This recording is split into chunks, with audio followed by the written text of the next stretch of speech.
Seguimos, amigas y amigos, con la doctora Teresa Albánez, es nuestra invitada del día de hoy. Hoy, pues además de conocer un poco esa experiencia que ella vivió en nuestro país en las elecciones primarias y por supuesto tantas cosas que vivió siendo ministra de la Familia durante el gobierno del presidente Pérez, durante el gobierno de Velázquez y presidenta del Consejo Nacional del Niño. Hoy, pues vamos a hablar también de su experiencia en UNICEF. Ella fue directora regional para América Latina y el Caribe de UNICEF. Vamos a hablar de la situación que se está viviendo en Venezuela con los niños venezolanos. Pero antes quiero decir, amigos, que el outfit mío del día de hoy es de Tienda Charrasca. Quiero agradecer inmensamente a mis amigas de Tienda Charrasca que siempre están pendientes por mi vestuario y por mi apariencia. Esto es una frivolidad, contando un poco lo que nos está pasando en Venezuela, doctora, la pobreza extrema. Y usted decía la encuesta en COVID, entre otras cosas dicen que el 80% de los venezolanos son pobres de ingreso y que estamos viviendo una pobreza extrema que se incrementó a 61,2%. La pobreza interna es más severa en este momento en Venezuela y lo estamos viendo en los niños especialmente. Mira, Alba Cecilia, cuando yo estuve en UNICEF, ya había tenido la experiencia de haber estado en el Consejo Venezolano del Niño durante el primer gobierno del presidente Pérez. 4 años estuve allí.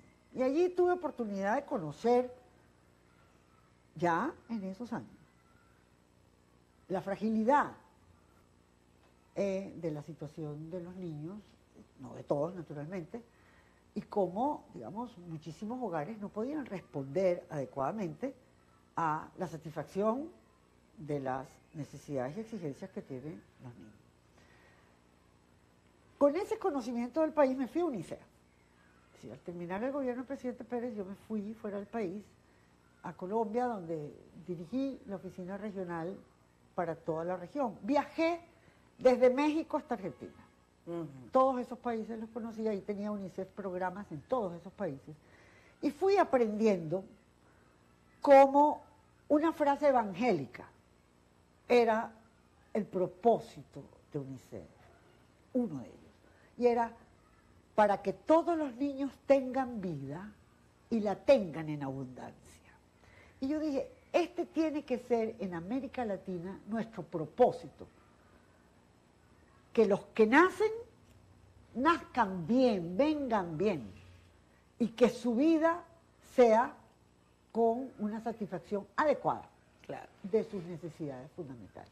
Eso no está pasando aquí. No, desafortunadamente no, y los indicadores que nos da el COVID, lo que nos ofrece el trabajo de Cáritas solamente en 4 estados, de los cuales con brillantez ha expuesto sus resultados y su preocupación absolutamente sentida Susana Rafali, ¿no?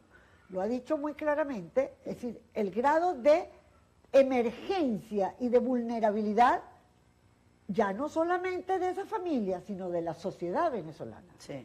Porque cuando nosotros vemos los indicadores de desnutrición, sobre todo en la etapa infantil, eso, a la Cecilia, eso quiero decir, esa camadita de niños que nacen desnutridos en el vientre y que siguen desnutridos con teteros de agua de yuca o con teteros de papa o lo que sea, esos niños están condenados a ser unos fracasados en la vida.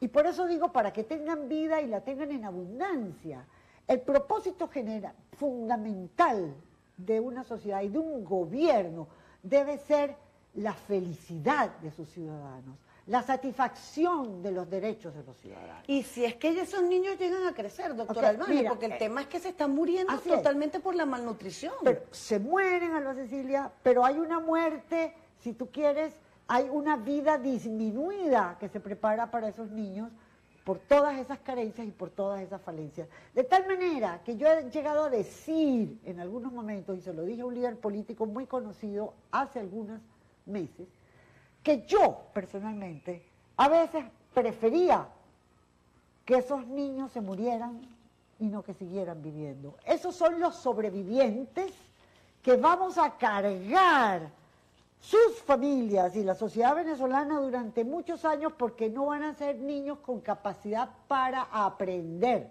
para desarrollarse adecuadamente, para integrarse a una vida activa y para integrarse al trabajo. Sí. De tal manera que esta es una sociedad que en el presente está fallida y está hipotecando el futuro de nuestro país. La falta de atención a este tema, te digo, es absolutamente criminal. Y por eso esta tiranía se está ensañando precisamente con los más vulnerables, los niños en la primera etapa y los ancianos. Cuando tú ves que estos dos grupos de la sociedad están siendo afectados de la manera que está siendo afectados, esta es una sociedad, un gobierno, una dirigencia inhumana, mala, porque el gobierno tiene que ser misericordioso con sus pobladores, tiene que darles las garantías de vida y de conservación de la vida y de enriquecimiento de la vida. Cuidarles sus derechos. El hecho de ver los niños comiendo de la basura, doctora, sí, eso realmente es una cosa impactante para cualquier ser humano en el mundo, ¿no? Mira, la falta de valores, las madres que dejan a los niños abandonados porque no tienen, porque la crisis económica, como lo dice UNICEF, la crisis económica es lo que los ha hecho más vulnerables, más afectados, tanto a la familia como a los niños, ¿no? Así es. Fíjate que tan preocupante es el área de la salud. Es decir, los indicadores, por ejemplo, que dicen COVID, de incremento de la mortalidad materna y de la mortalidad infantil, son severísimos en las islas. Yo creo que solamente Cuba tiene una tasa de mortalidad materna más alta que nosotros. Pero nosotros habíamos llegado, en el periodo de la democracia, habíamos llegado a descender nuestra mortalidad infantil a unos niveles relativamente, digamos, nunca es aceptable la mortalidad infantil, pero unos niveles más o menos comparativos con otros países de la región. ¿Y en qué momento perdimos ese rumbo? Bueno, mira, cuando empezó a desmontarse el sistema de salud y crear un sistema paralelo, supuestamente el